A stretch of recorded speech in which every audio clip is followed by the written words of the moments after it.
my next question would be, that how exactly hiring works. And then what we do, we screen those applications and we shortlist candidate, and accordingly we process them for the interview stage.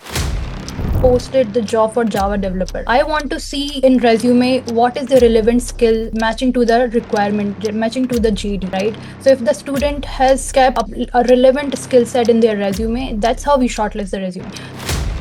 A lot of internship, I would say, right? So we will look for candidate who's very good in terms of problem solving skills, someone who has good communication skills.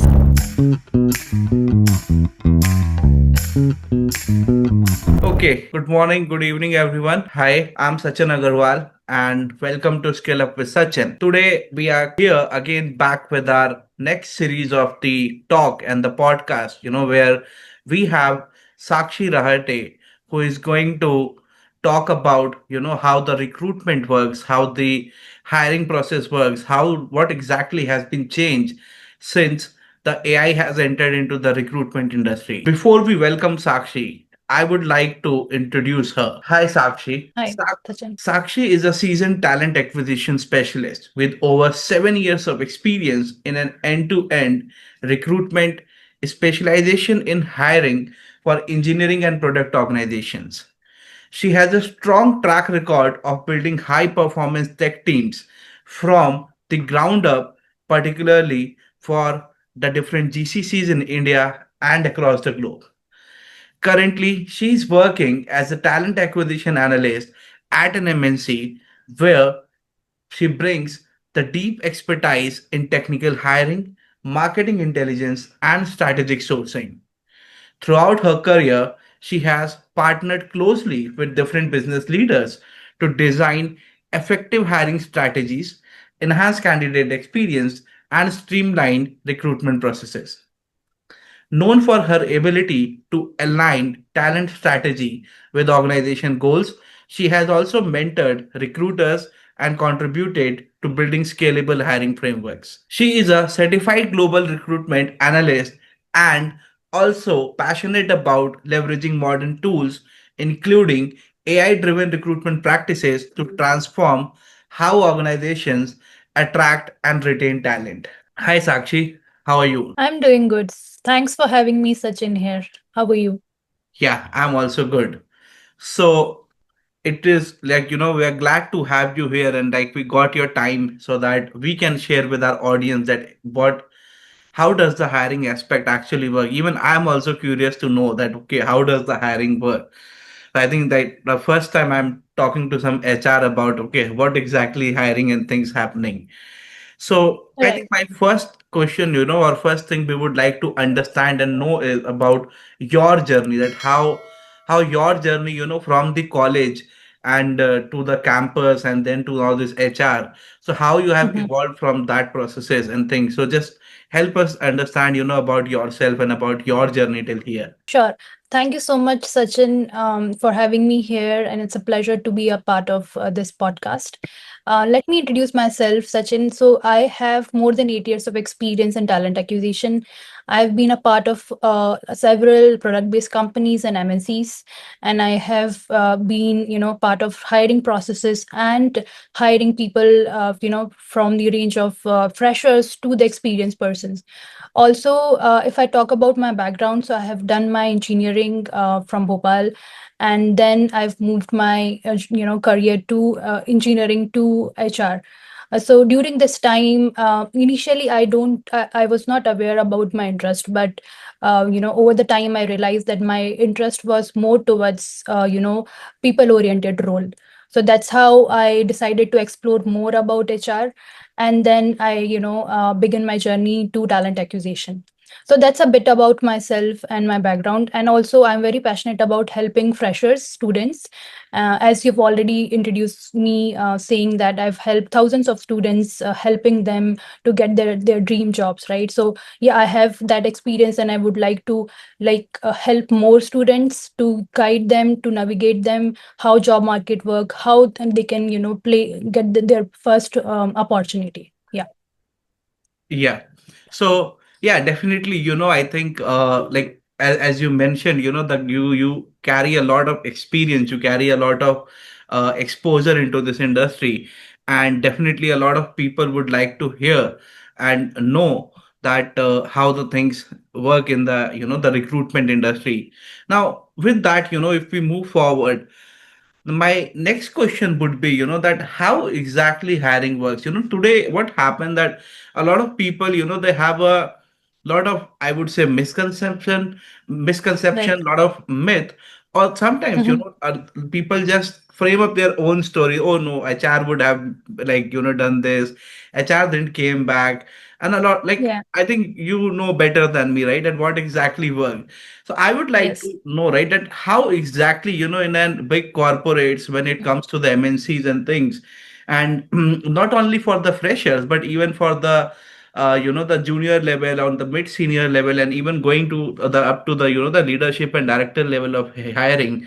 If you can Mhm. explain us, the process by process, that what exactly happens there. So how Right. does it work? Yeah.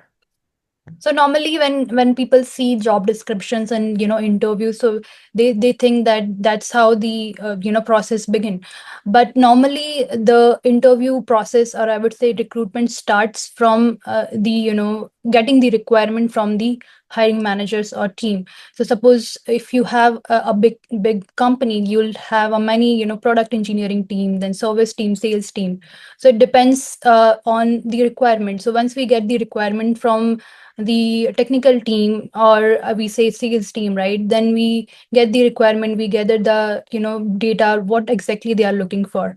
Accordingly, we prepare the job description, and then we post that job description to various platform like LinkedIn, Naukri, or you can say Indeed as well, right? So once we post the job description, we get a lot of profiles, lot of applications, right? And then what we do, we screen those applications and we shortlist candidate, and accordingly we process them for the interview stage, following with multiple rounds, and if everything goes well, we process them to the offer stage and we onboard candidate. So that's how the overall interview process look like. Yeah.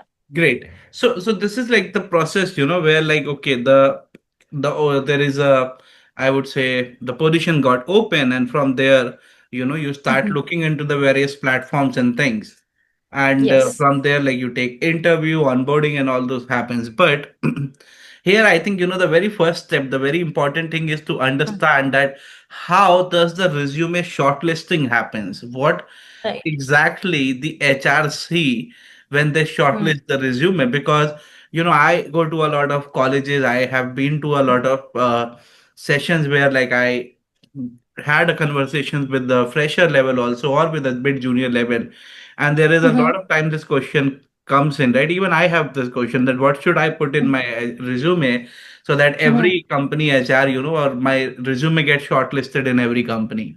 So yeah. Right. So Sachin, this point is really important, and I've seen a lot of people, they prepare their resume and then they keep on applying for multiple jobs. But what we look for people, so suppose if I have posted the job for Java developer, I want to see in resume what is the relevant skill matching to the requirement, matching to the JD, right? So if the student has kept a relevant skill set in their resume, that's how we shortlist the resume. So recruiters take usually 10 to 15 seconds to shortlist the CV, right? If the resume has relevant skills, and I would say experience, then only that CV will get shortlisted. So I always give this advice to my students or candidates to prepare their resume, tailor their resume as per the requirement, as per the JD, right? If the JD asks you Java G2E and Spring Boot or different frameworks, so you need to put those keywords in your resume. If those keywords are there, your profile will get shortlisted, right? So Okay. relevant skills are like must to have in your resume, I would say. Yeah. So with that, I have another question coming in my mind, is that, so you talked about one side of the point, that, okay, whatever the technical aspects are there, so you should have the Mhm. relevant keywords, matching with the Right. job description, which Mhm. basically raises your I think which basically just gives you a more higher chances of getting your resume shortlisted. What Yes. apart from the technical competencies, what other things Mhm. does the HR or Mhm. the recruiter they look for in the resume of any candidate? So I would say resume should be very structured.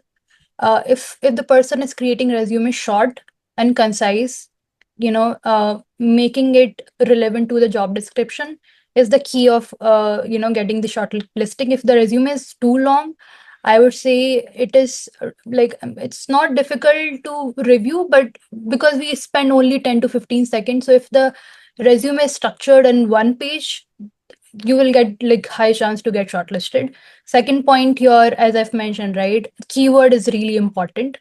What is the keyword is there in the job description, we want to see those keywords in your resume as well.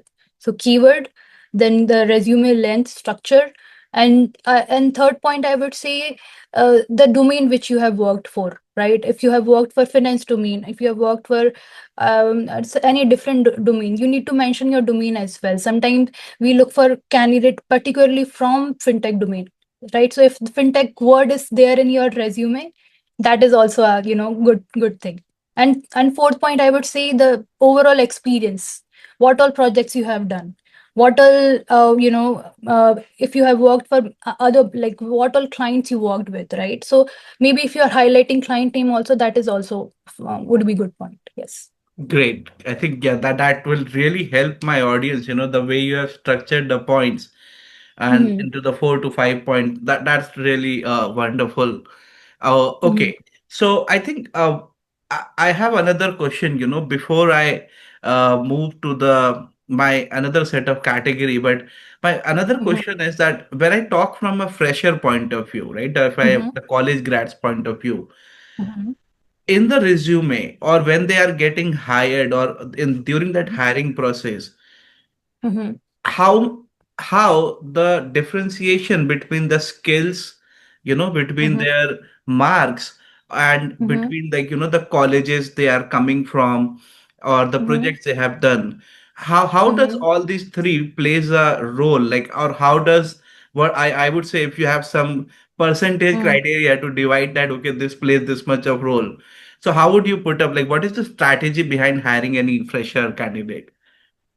So if so there are two, three, situation I would say. So if we are hiring for campus students, that time your college and your CGPA will matter, right? Because it will help us to filtering the initial candidates.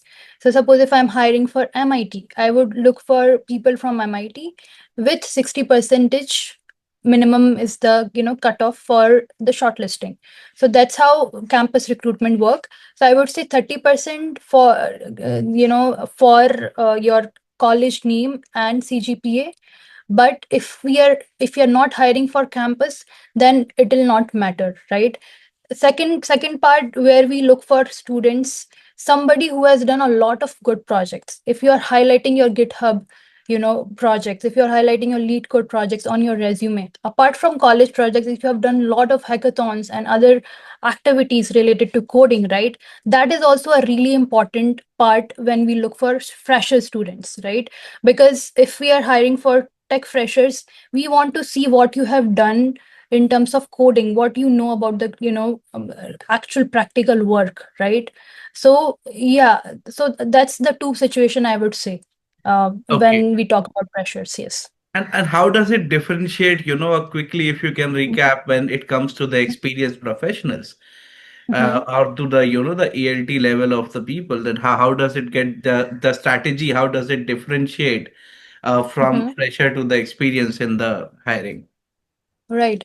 So for fresher, we want to see if the candidate is trainable, if he has learning ability, or he'll be able to adapt process quickly, right? Someone who is very passionate about what they do, what if they have done a lot of projects, a lot of internship, I would say, right? So we will look for candidate who's very good in terms of problem solving skills, someone who has good communication skills, who will be able to articulate their experience and projects in the interview, and also someone who is trainable. So that's about the fresher I'm saying.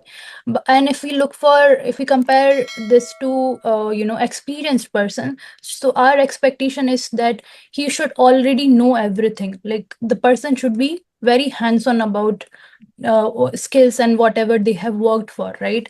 So trainability and ability to learn, it's fine, but if we are hiring for experienced person, they should know what they are doing, and they should help company to grow in terms of what skill set they are coming up with. Yes. Great, great. I think that that really helps, you know. So, you know, I will move on to my next one, you know, where like a lot of again question comes in that people do a really hard work, you know, even it whether it is a fresher experience or any professional, and Yeah. they prepare for interviews. They like I have seen, you know, people like working hard day and night preparing everything, data Mm-hmm. structures, these the algorithms, the coding, programming languages, doing hackathon or what other what not. But from your perspective, what exactly should be the right strategy? How you should prepare for interview? What is your what are your thoughts here? So one tip or suggestion I give all my candidates, whether they are freshers or they are experienced, right? First, they should understand very well about the job description. Okay, what all points are mentioned in the job description, and then from there on they should start preparing for the interview. Sometime it's already mentioned in the job description what is the panel looking for in terms of the technical part, right? So data structure or design pattern or whatever technical skills are there, right? They should align their skills and their experience accordingly and say most of the things about those things in the interview. If the person is talking about something different thing, right, but the interviewer is looking for something different, it is a mismatch, right? So I always say that prepare well and align your skills and experience according to the role which you are applying for, right? That will give them more benefit if we talk if we compare to other you know students or candidates. So that's the initial point which I could say. Sachin, you are on mute. Yeah, that's great. Like I think that definitely, you know, help us to define some strategies that okay, definitely not from the technical, but on a overall general perspective. Yeah. Right, right. Okay, so great, Sakshi. You know, I think like now our next point would be on how does, you know, how important it is for a Mm-hmm, candidate to maintain their LinkedIn profile or mm-hmm, the personal branding, you know, the GitHub projects and these kind of a stuff. A lot of mm-hmm, people, you know, they focus very high on that. Some people are at a intermediate level that they just use LinkedIn on a normal terms and things, and some at all doesn't use. What mm, I have seen or what I have known from the different people is that it a person who is not using LinkedIn at all, he is also getting into a good corporate and things.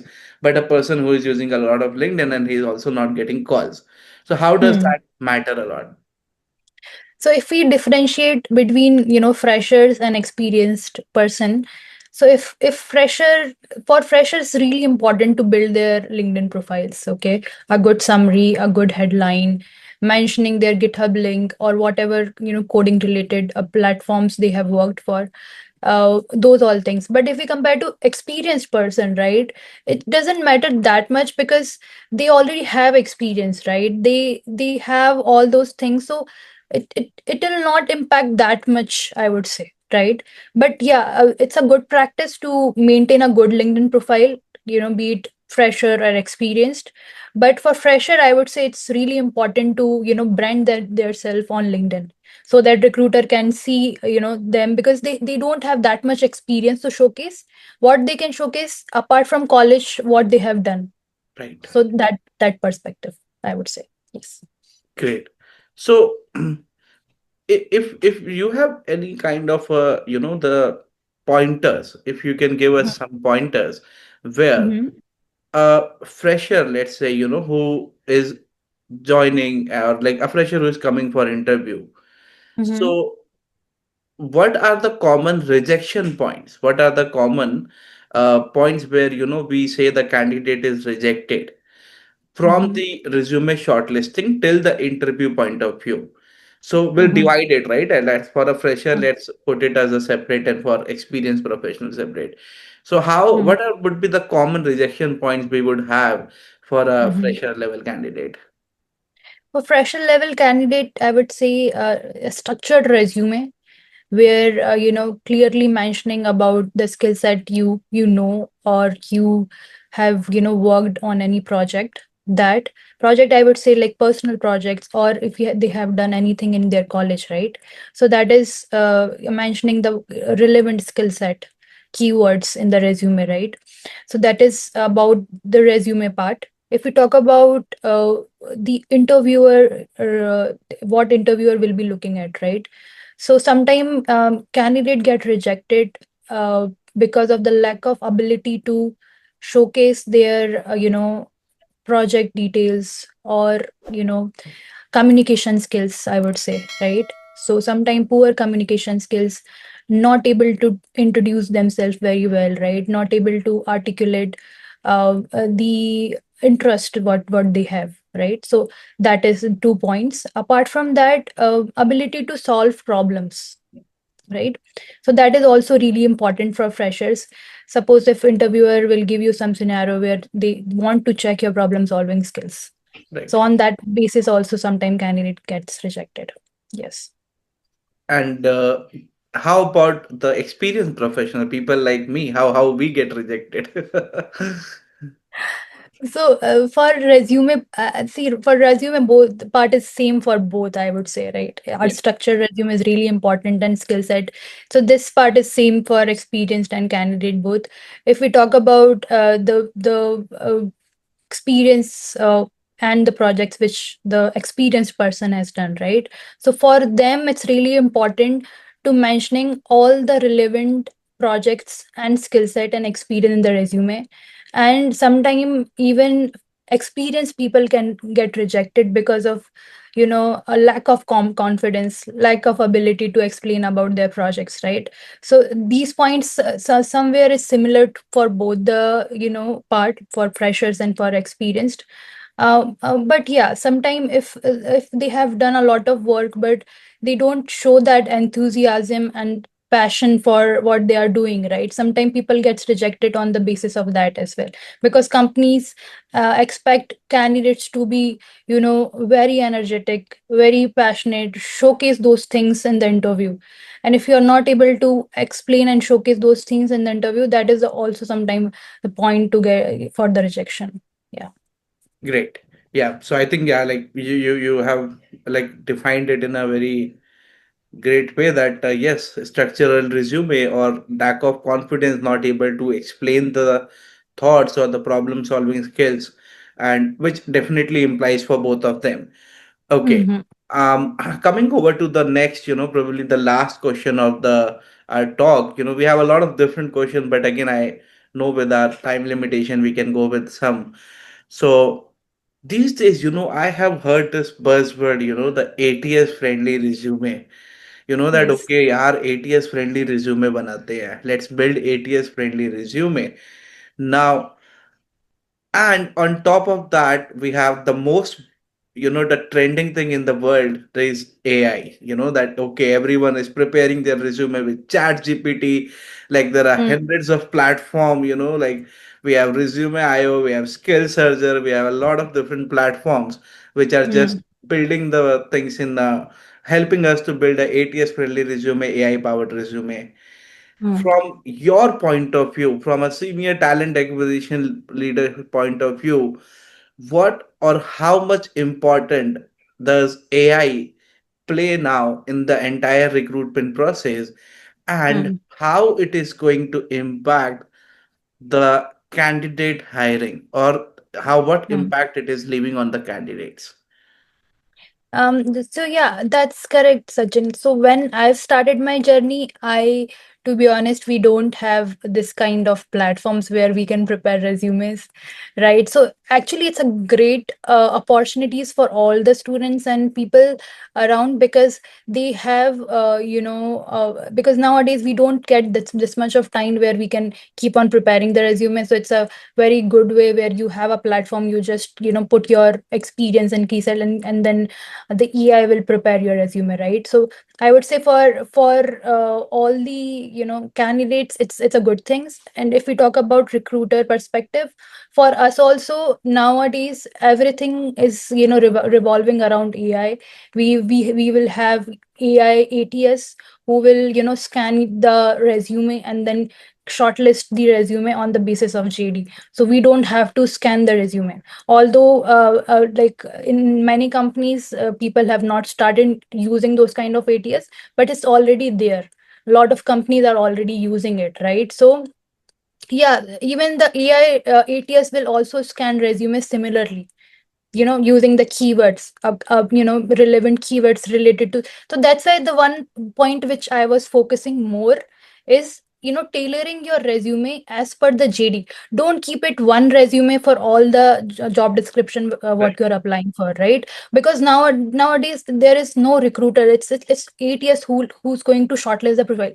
So it'll look for the relevant keywords and skills which is well aligned with the job description, right? So that is there. And also it's really important nowadays to keep on learning and evolving ourselves in the current market, because AI is on boom, right? So lot of job description are requiring somebody who's already started using AI in their processes, Yeah. whether it's a experienced person or a candidate, right?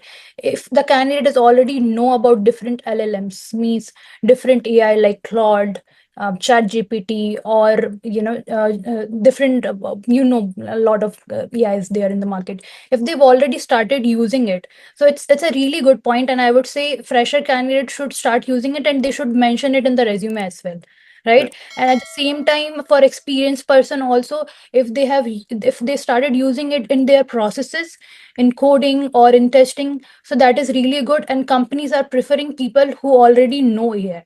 Yeah. Yeah. No, yeah, I think, yeah, like, so, I think for our audience, I think that what I understood here is that if your resume is structured, if your Yes. resume is tailored as per the JD and it has the right keywords, right bullet points, right your achievements and things, then whether it is a ATS friendly or whether it is a Yes. human friendly, it really doesn't matter. Your resume will Correct. get shortlisted because Yes. it is matching to the required skills and the things. I have, Yes. one more question. Sorry, I will ask one more question. Okay. Is how important, are certifications play Mm-hmm. in your resume? Or the people do a lot of certifications. Freshers also think that okay, they will do AWS solution architect certification, or they will do chat GPT certified, these days anthropic certification. So how important does the certifications are, or what kind of, or how much percentage of impact they leave on the recruiter if you have Mm-hmm. in your resume some 5, 10 certifications? Right. To be honest, when we prepare job description, sometimes certification is good to have. It's not like must to have. So even if you don't have certification, but if you have relevant experience, that's fine, right? But Right. doing something relevant to your profile, some certification relevant to your profile is always good, right? Yeah. So if you have done suppose DevOps certification or any other relevant to your profile certification, that's really good, because I would suggest learning is always good and it will help you in the future, right? So if you have learned something which is really relevant to your profile, that will help you anyways. Right. Okay, so percentage, I would say 20-30% it will impact, but it will show your ability that with your work, with your company's work, you are also doing something different. You are Right. still keep on learning and keeping yourself upgraded as per the market. Yes. Okay, great. And you know, I would like to ask you Mm, now that, so basically I would like to put up in this way. Now I'm trying to put it in a right way that if you have to leave our audience with any mm, question, if you have to give them some, the secret important HR or the recruitment tip, so mm, any, tip, any that's, the secret ingredient you would like to leave for yeah. our audience here. So, one important tip which I give all my, candidates, whoever applying for the roles, tech roles or any roles, I always say that research about the company, right? Research about the company, what they are doing, what their goals are, values, vision, right? And align your goal with the company goal if you want to get shortlisted, right? So before giving the interview, I always suggest my candidates to visit the company website, know very well about what they are doing, and it will give a great impression in the interview that okay, this person already knows about our product, right? So that's the first tip. Second tip I've already mentioned so many times, and I emphasize this every time because that thing is really important and many candidates don't do this thing. Aligning your resume with the job description. If you're applying for four job description with different company, just tailor your resume according to the JD, right? This. And for fresher, I would like to give a few tips that be ready with your introduction, right? A good introduction, a good thing, knowing what are your interest, what are you passionate about, apart from your college, what have you done, right? So those things you need to prepare very well, and that will give you you know more confidence when you're going for the interview, when you're already prepared. Sometimes we go for the interview but we are not very well prepared, right? So if you know about yourself, what you like, what you don't like, what you have done apart from your college project, that will help a lot, right? So I think these are the few tips I would say which I could give. Great, great. That are like, very essential tips, important thing for our audience and for everyone who is listening to us here. So again, I would like to extend, my heartful thanks to you because I know it's difficult to take out the time, and doing this on weekends again is, more difficult job. So thank you so much, Sakshi, for accepting our invite and for doing this, podcast with us. And I feel, that this is going to be very, very important talk for all of our audience because everyone wants to know, everyone Mm, wants to understand that how hiring works, what exactly happens in the background. I know right. we can cover up a lot of other things, but we have Mm, tried best, to cover up all the important part, all the important things, correct. whichever was feasible within the time limitation we have. And I would request my audience or to everyone, who is listening to our this talk and who has subscribed to Skill Up with Sachin, that listen this, implement this, and try to follow that. Make sure that you tailor your resume with the job description, make it structure, put it in the right way. And if you want to connect with Sakshi, I have her LinkedIn profile added in the description. You can send out her request and you can always reach out to her asking your questions. If you like this episode, please like, share, and subscribe to us. Thanks for watching. Thank you.